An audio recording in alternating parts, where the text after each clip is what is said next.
Right then guys, this is going to be the first video of our Dark Souls 2 series. We're Team C.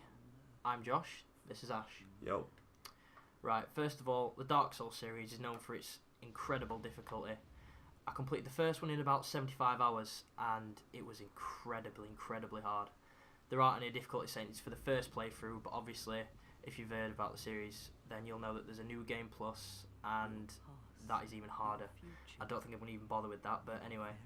Dark Souls 2 seems a lot easier than the first one so far, but I can't really judge because I've only played 15 hours at the moment. We're mainly going to be covering bosses, but there are going to be other little interesting bits as well, so stay tuned for those. It's going to be set in Drang Lake rather than Lordran, which I'm not too sure about because I think honestly I preferred Lordran, but I've got more of the game to see, so let's get to the gameplay. Drang Lake. Perhaps you're familiar. Right, the class system has changed a little bit. They've moved down from 10 classes to 8 classes, but that's not really work, so we're just going to play as a knight. The character creation seems a little bit better, a slight bit more depth to it, but we decided we're going to spend 30 minutes making Darth Maul. On the gameplay side of things, the frame rate is a lot smoother. Those of you who played Dark Souls 1 will have noted that the frame rate drops can make the game absolutely unplayable, and thankfully this time the game is locked at 30 frames per second on the consoles and 60 on the PC. The game overall just feels a lot nicer.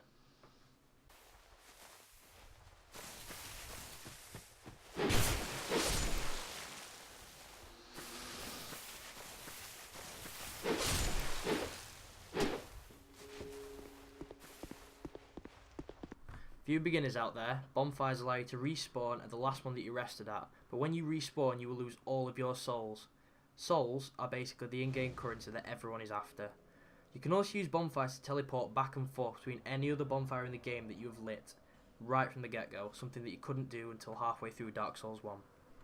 The inventory system is a hell of a lot nicer than the first one. It's actually nicely laid out this time, which is a big plus.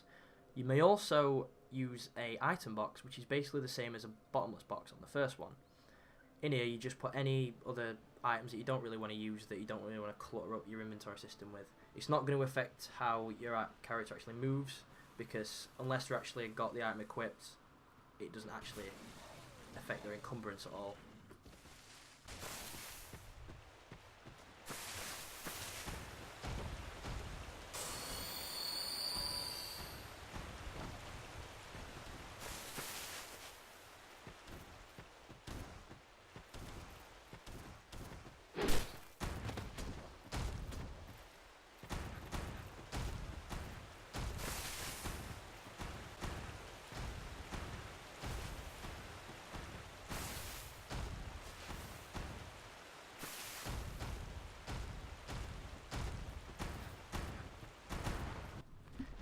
Like I said before, souls are the in-game currency.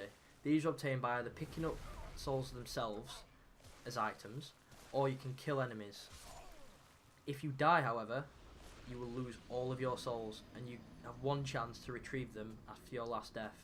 If not, all those souls in the life before will be lost, which can get very frustrating, as it did in Dark Souls 1. Graphically, the game is a bit better looking than the first. It's certainly not next gen by any stretch of the imagination, but the lighting is particularly good even for this generation.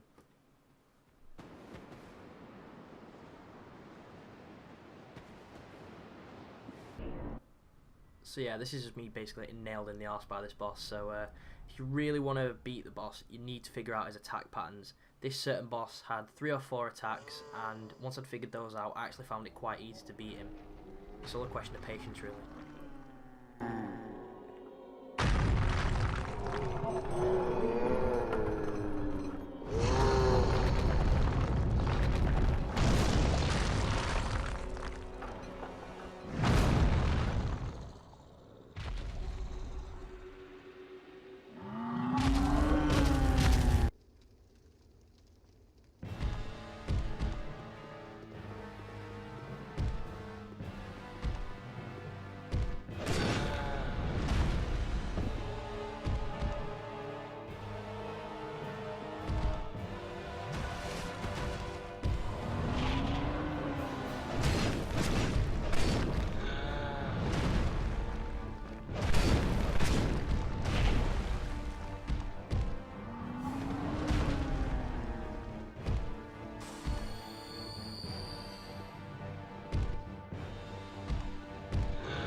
big difference in Dark Souls 1 is that you can only level up using this woman here.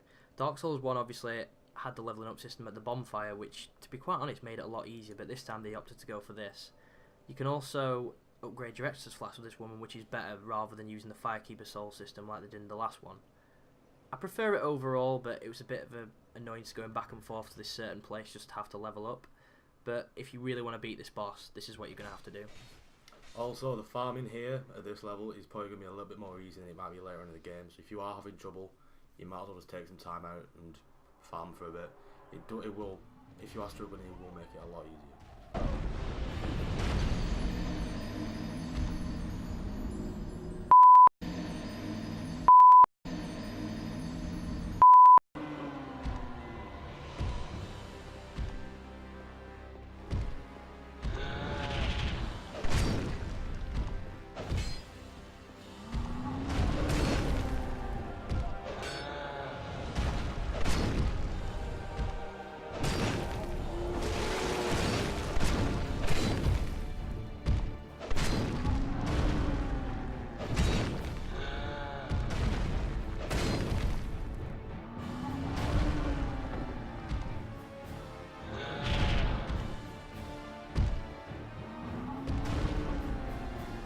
This particular boss, the last giant, only really has 2 attacks. He can either stomp on you if you're really, really close to him, or he rips his entire arm off and starts to hit you with it, which I thought was a bit strange. If you actually just go close like I do here and then just keep swiping at his feet, you will beat him eventually. Just be sure you don't let him stomp on you, because you will lose a lot of health. And be careful for the arm swiping attack.